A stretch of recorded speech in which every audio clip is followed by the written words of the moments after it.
तब तक यहां राज करना मुश्किल है। और अंग्रेजों ने बांटो और राज करो इस रास्ते को चुना और उन्होंने बंगाल को इसकी प्रयोगशाला बनाया, क्योंकि अंग्रेज भी जानते थे वो एक वक्त था जब बंगाल का बौद्धिक सामर्थ्य देश को दिशा देता था, देश को ताकत देता था, देश को प्रेरणा देता था। और इसलिए अंग्रेज भी चाहते थे कि बंगाल का ये जो सामर्थ्य है वो पूरे देश की शक्ति का एक प्रकार से केंद्र बिंदु है। और इसलिए अंग्रेजों ने सबसे पहले बंगाल के टुकड़े करने की दिशा में काम किया। और अंग्रेजों का मानना था कि एक बार बंगाल टूट गया तो ये देश भी टूट जाएगा और वो यावत चंद्र दिवाकरो राज करते रहेंगे, ये इनकी सोच थी। 1905 में अंग्रेजों ने बंगाल का विभाजन किया, लेकिन जब अंग्रेजों ने 1905 में ये पाप किया तो वंदे मातरम चट्टान की तरह खड़ा रहा। बंगाल की एकता के लिए वंदे मातरम गली गली का नाद बन गया था और वही नारा प्रेरणा देता था। अंग्रेजों ने बंगाल विभाजन के साथ ही भारत को कमजोर करने के बीच और अधिक बोने की दिशा पकड़ ली थी। लेकिन वंदे मातरम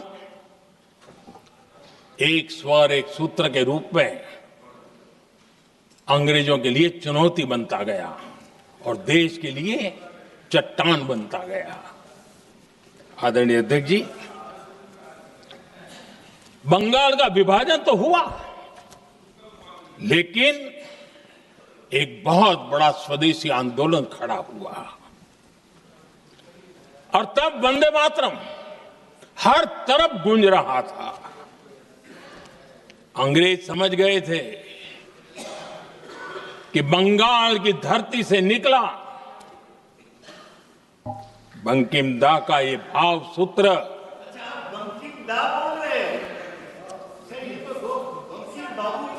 बंकिम बाबू बोले। अच्छा, thank you thank you thank you thank you thank you, आपकी भावनाओं के लिए मैं आदर करता हूं। बंकिम बाबू ने थैंक यू दादा, थैंक यू। हाँ, आपको तो दादा कह सकता हूं ना, वरना उसमें भी आपको इतराज हो जाएगा। बंकिम बाबू ने ये जो भाव विश्व तैयार किया था, उनके भाव गीत के द्वारा उन्होंने अंग्रेजों को हिला दिया। और अंग्रेजों ने देखिए कितनी कमजोरी होगी और इस गीत की ताकत कितनी होगी, अंग्रेजों ने उसको कानूनी रूप से प्रतिबंध लगाने के लिए मजबूर होना पड़ा था। गाने पर सजा, छापने पर सजा, इतना ही नहीं वंदे मातरम शब्द बोलने पर भी सजा। इतने कठोर कानून लागू कर दिए गए थे। हमारे देश की आजादी के आंदोलन में सैकड़ों महिलाओं ने नेतृत्व किया, लक्षावधि महिलाओं ने योगदान दिया। एक घटना का मैं जिक्र करना चाहता हूं। 12 साल में वंदे मातरम गाने पर सर्वाधिक जुल्म हुए थे। वो बारिसाल आज भारत का हिस्सा नहीं रहा है और उस समय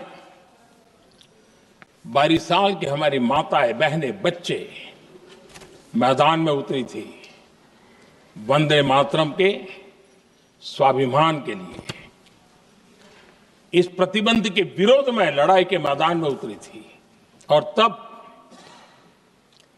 बारिसाल की एक वीरांगना श्रीमती सरोजिनी बोस, जिन्होंने उस जमाने में वहां की भावना को देखिए और उन्होंने कहा था कि वंदे मातरम जो प्रतिबंध लगा है, जब तक ये प्रतिबंध नहीं हटता है मैं अपनी चूड़ियां जो पहनती हूं निकाल दूंगी। भारत में वो एक जमाना था, चूड़ी निकालना यानी महिला के जीवन की एक बहुत बड़ी घटना हुआ करती, लेकिन उनके लिए वंदे मातरम की वो भावना थी। उन्होंने अपनी सोने की चूड़ियां,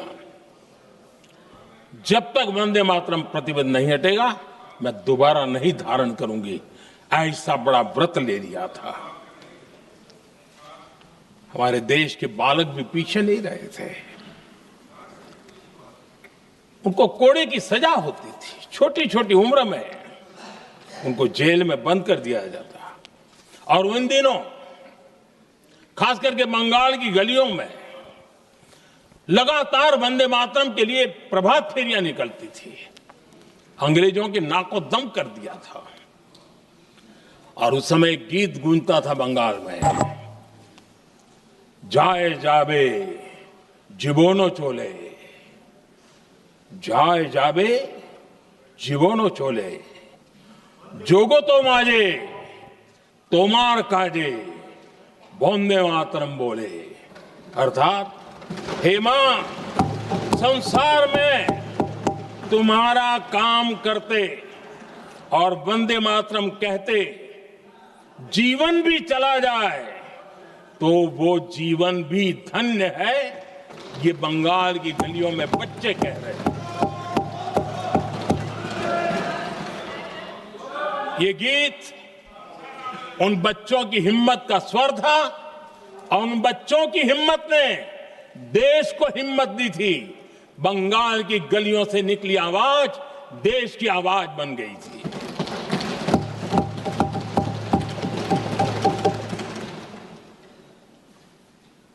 उन्नीस 1905 में फरीदपुर के गांव में बहुत छोटी छोटी उम्र के बच्चे जब वंदे मातरम के नारे लगा रहे थे, अंग्रेजों ने बेरहमी से उन पर कोड़े मारे थे।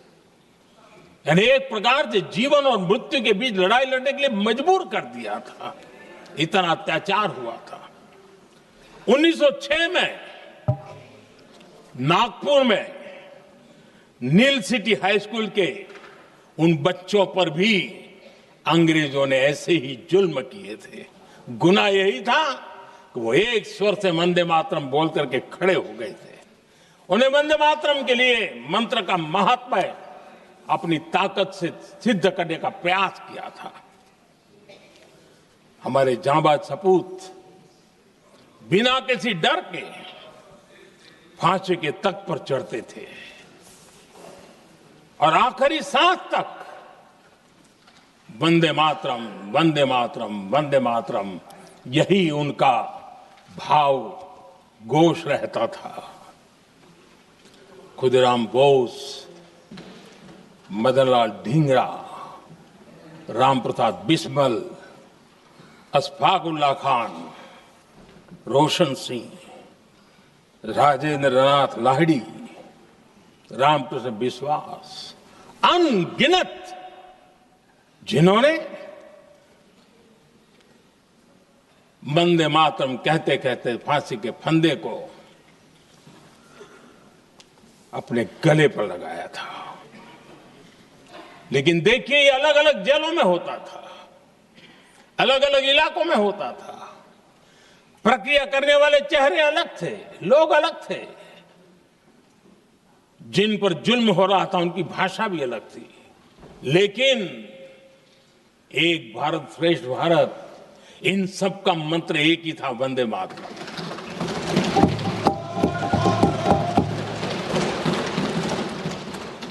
चटगांव की स्वराज क्रांति, जिन युवाओं ने अंग्रेजों को चुनौती दी, वे भी इतिहास के चमकते हुए नाम है। हरगोपाल बाग, पुलिन विकास घोष, त्रिपुर सेन, इन सब ने देश के लिए अपना बलिदान दिया। मास्टर सूर्यसेन को 1934 में जब फांसी दी गई, तब उन्होंने अपने साथियों को एक पत्र लिखा और पत्र में एक ही शब्द की गूंज थी और वो शब्द था वंदे मातरम।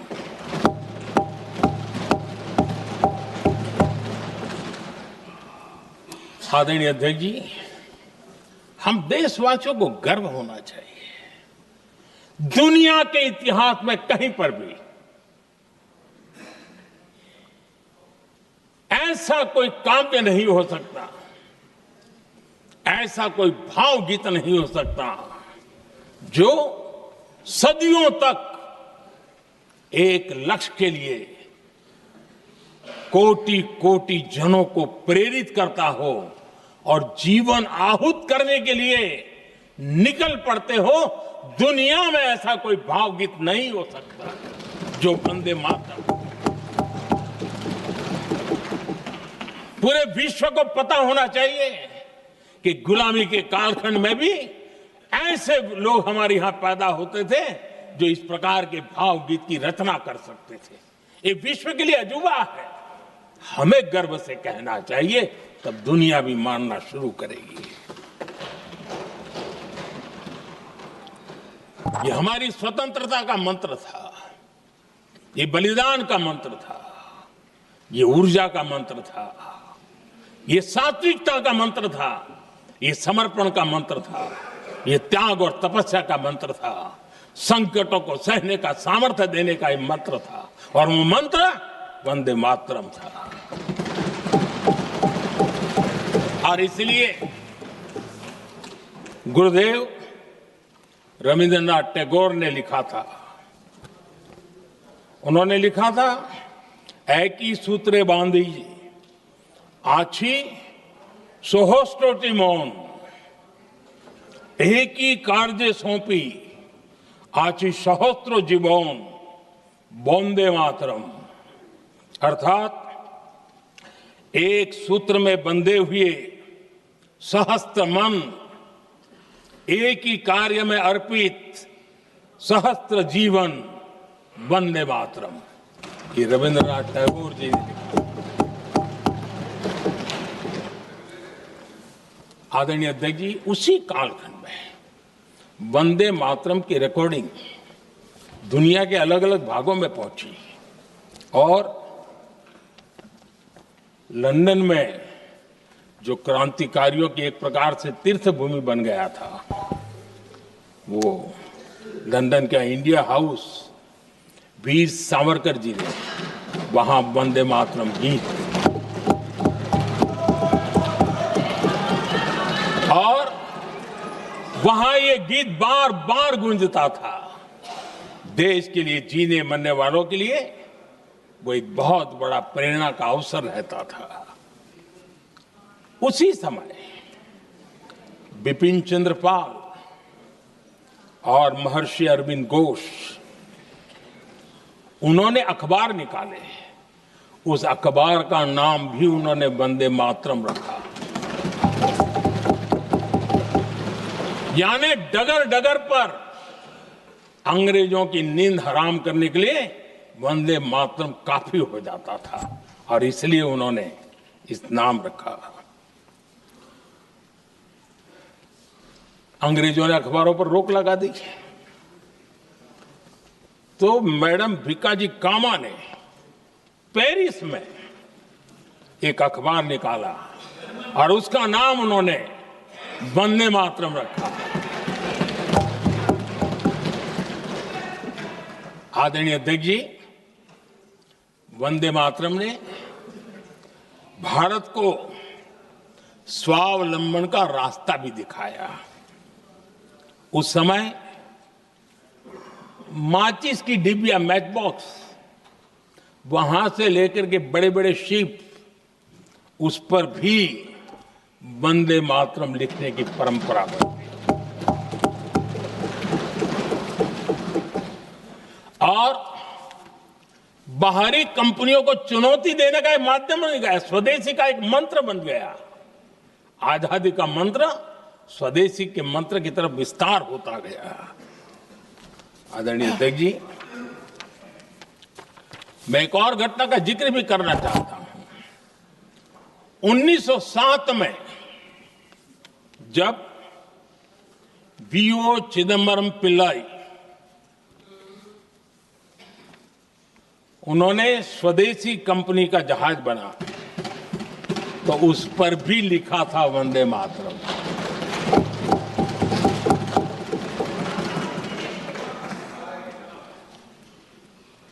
राष्ट्र कवि सुब्रमण्य भारती ने वंदे मातरम को तमिल में अनुवाद किया, स्तुति गीत लिखे।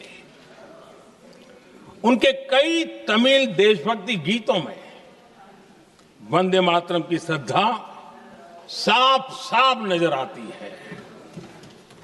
शायद सभी लोगों को, हो सकता है तमिलनाडु के लोगों को पता हो, लेकिन सभी लोगों को यह बात का पता न हो कि भारत का ध्वज गीत वी सुब्रमण्यम भारती ने ही लिखा था।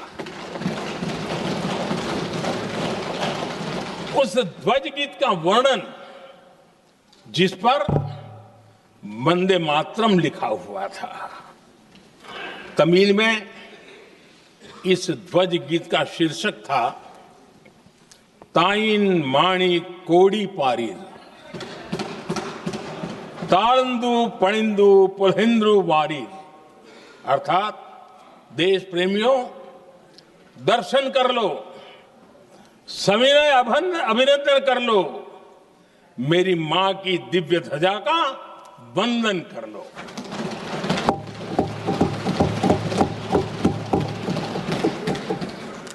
आदरणीय अध्यक्ष महोदय, मैं आज इस सदन में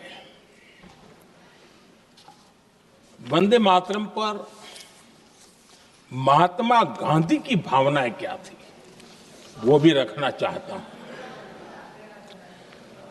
दक्षिण अफ्रीका से प्रकाशित एक साप्ताहिक पत्रिका निकलती थी, इंडियन ओपिनियन, और इस इंडियन ओपिनियन में महात्मा गांधी ने 2 दिसंबर 1905 जो लिखा था, उसको मैं कोट कर रहा हूं। उन्होंने लिखा था, महात्मा गांधी ने लिखा था, गीत वंदे मातरम जिसे बंकिम चंद्र ने रचा है, पूरे बंगाल में अत्यंत लोकप्रिय हो गया है। स्वदेशी आंदोलन के दौरान बंगाल में विशाल सभाएं हुई, जहां लाखों लोग इकट्ठा हुए और बंकिम का यह गीत गाया। गांधी जी आगे लिखते हैं, ये बहुत महत्वपूर्ण है। वो लिखते हैं, ये 1905 की बात है। उन्होंने लिखा, यह गीत इतना लोकप्रिय हो गया है जैसे ये हमारा नेशनल एंथम बन गया है।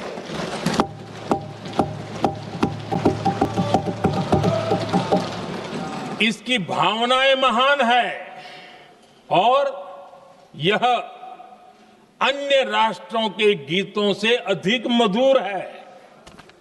इसका एकमात्र उद्देश्य हम में देशभक्ति की भावना जगाना है यह भारत को मां के रूप में देखता है और उसकी स्तुति करता है। अध्यक्ष जी,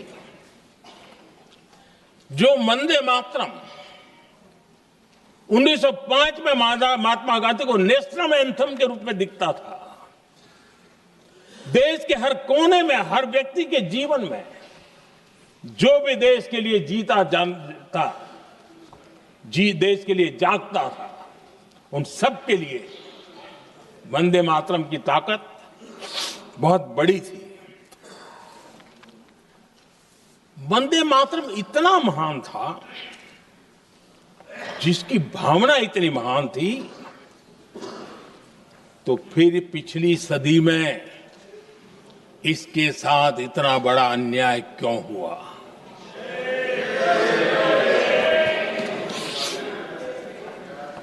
वंदे मातरम के साथ विश्वासघात क्यों हुआ?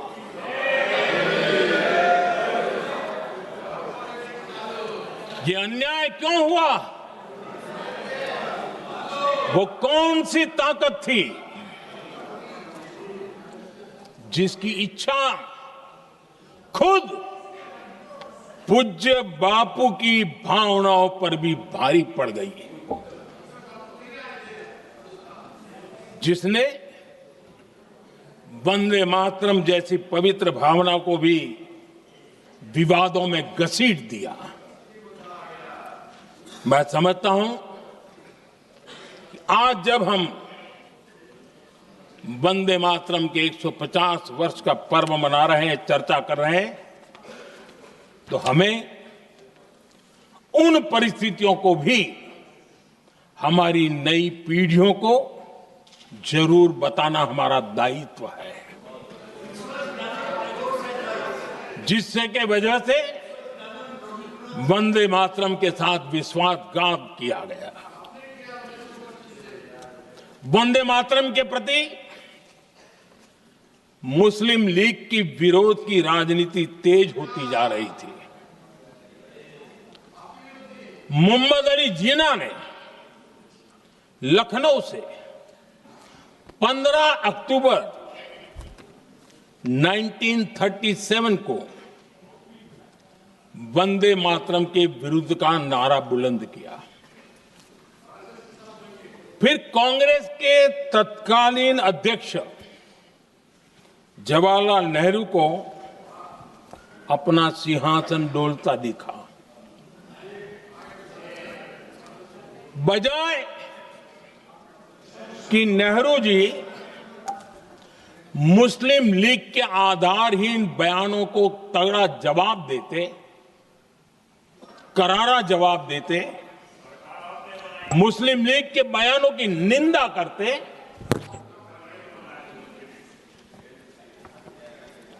और वंदे मातरम के प्रति खुद की भी और कांग्रेस पार्टी की भी निष्ठा को प्रकट करते हैं। लेकिन उल्टा हुआ। वो ऐसा क्यों कर रहे, वो तो पूछा ही नहीं, न जाना, लेकिन उन्होंने वंदे मातरम की ही पड़ताल शुरू कर दी। जिन्ना के विरोध के 5 दिन बाद ही 20 अक्टूबर को नेहरू जी ने नेताजी सुभाष बाबू को चिट्ठी लिखी। उस चिट्ठी में जिन्ना की भावना से नेहरू जी अपनी सहमति जताते हुए कि वंदे मातरम की, ये जो उन्होंने सुभाष बाबू को लिखा है, वंदे मातरम की आनंद मठ वाली पृष्ठभूमि मुसलमानों को इरिटेट कर सकती है। मैं नेहरू जी का कोट पढ़ता हूं। नेहरू जी कहते हैं, मैंने वंदे मातरम गीत का बैकग्राउंड पढ़ा है। नेहरू जी फिर लिखते हैं, मुझे लगता है कि ये जो बैकग्राउंड है इससे मुस्लिम भड़केंगे। साथियों, इसके बाद कांग्रेस की तरफ से बयान आया कि 26 अक्टूबर से कांग्रेस कार्य समिति की एक बैठक कोलकाता में होगी, जिसमें वंदे मातरम के उपयोग की समीक्षा की जाएगी। बंकिम बाबू का बंगाल, बंकिम बाबू का कोलकाता, और उसको चुना गया और वहां पर समीक्षा करना तय किया। पूरा देश हतप्रभ था, पूरा देश हैरान था। पूरे देश में देशभक्तों ने इस प्रस्ताव के विरोध में देश के कोने कोने में प्रभात फेरियां निकाली, वंदे मातरम गीत गाया। लेकिन देश का दुर्भाग्य कि 26 अक्टूबर को कांग्रेस ने वंदे मातरम पर समझौता कर लिया।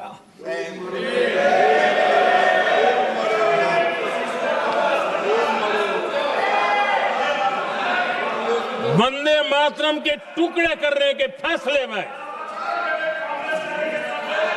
वंदे मातरम के टुकड़े कर दिए। उस फैसले के पीछे नकाब ये पहना गया, चोला ये पहना गया कि ये तो सामाजिक सद्भाव का काम है। लेकिन इतिहास इस बात का गवाह है कि कांग्रेस ने मुस्लिम लीग के सामने घुटने टेक दिए और मुस्लिम लीग के दबाव में किया।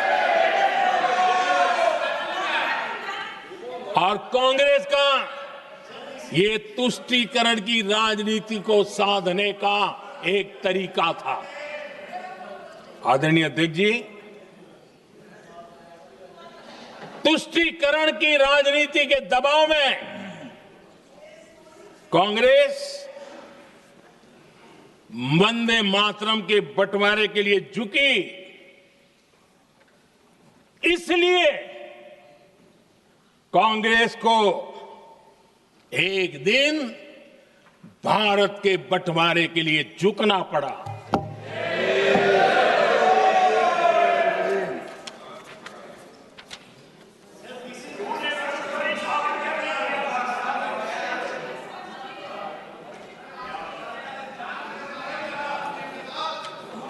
मुझे लगता है कांग्रेस ने आउटसोर्स कर दिया है।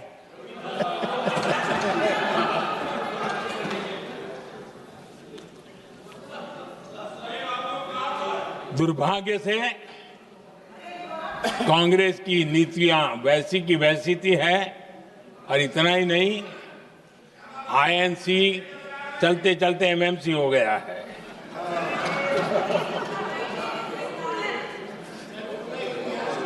आज भी कांग्रेस और उसके साथी और जिन जिन के नाम साथ कांग्रेस जुड़ा हुआ है, सब वंदे मातरम पर विवाद खड़ा करने की कोशिश करते हैं। आदरणीय अध्यक्ष महोदय, किसी भी राष्ट्र का चरित्र, उसकी जीवटता, उसके अच्छे कालखंड से ज्यादा जब चुनौतियों का कालखंड होता है, जब संकटों का कालखंड होता है, तब प्रकट होती है, उजागर होती है और सच्चे अर्थ में कसौटी से कसी जाती है। जब कसौटी का काल आता है, तब ही ये सिद्ध होता है कि हम कितने दृढ़ हैं, कितने सशक्त हैं, कितने सामर्थ्यवान हैं। 1947 में देश आजाद होने के बाद देश की चुनौतियां बदली, देश की प्राथमिकताएं बदली, लेकिन देश का चरित्र, देश की जीवटता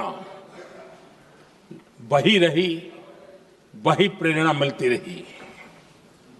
भारत पर जब जब संकट आए, देश हर बार वंदे मातरम की भावना के साथ आगे बढ़ा।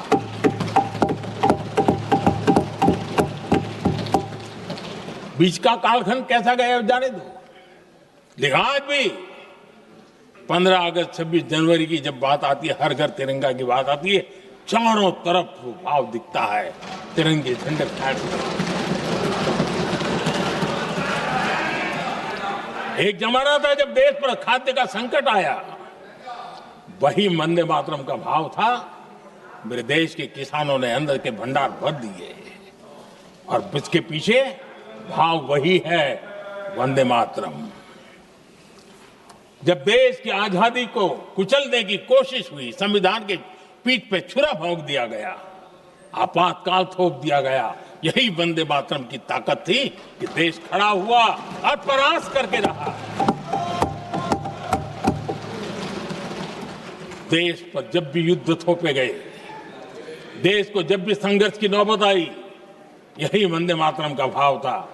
देश का जवान सीमाओं पर अड़ गया और मां भारती का झंडा फहराता रहा, विजय श्री प्राप्त कर।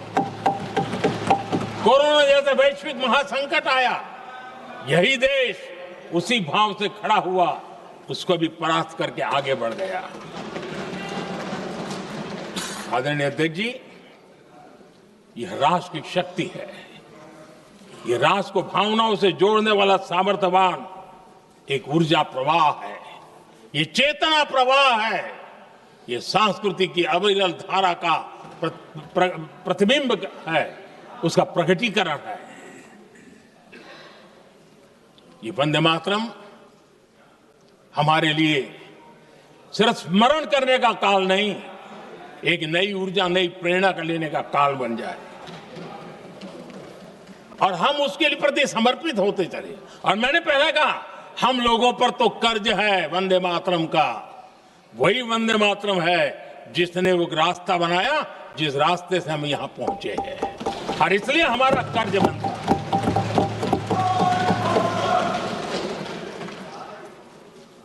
भारत हर चुनौतियों को पार करने में सामर्थ है। वंदे मातरम के भाव की वो ताकत है। वंदे मातरम ये सिर्फ गीत या भावगीत नहीं, ये हमारे लिए प्रेरणा है। राष्ट्र के प्रति कर्तव्यों के लिए हमें झकझोरने वाला काम है, और इसलिए हमें निरंतर इसको करते रहना होगा। हम आत्मनिर्भर भारत का सपना लेकर के चल रहे हैं, इसको पूरा कर रहा है।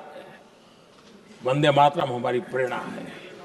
हम स्वदेशी आंदोलन को ताकत देना चाहते हैं। समय बदला होगा, रूप बदले होंगे, लेकिन पूज्य गांधी ने जो भाव व्यक्त किया था, उस भाव की ताकत आज भी मौजूद है, और वंदे मातरम हमें जोड़ता है। देश के महापुरुषों का सपना था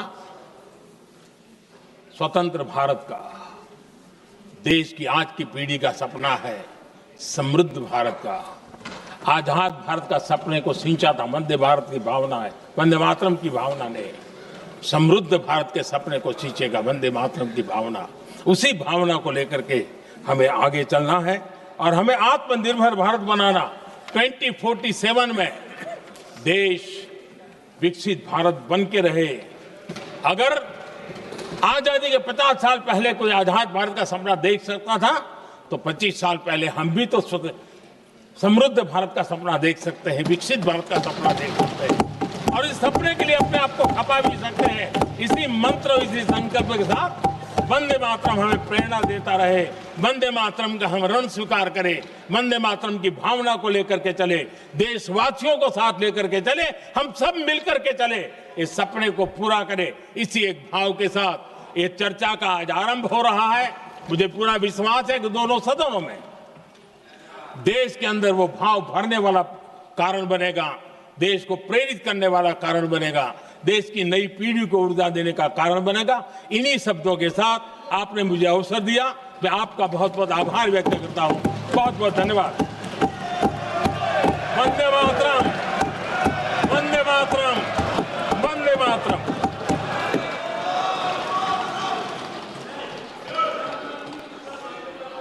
श्री गौरव गोगोई।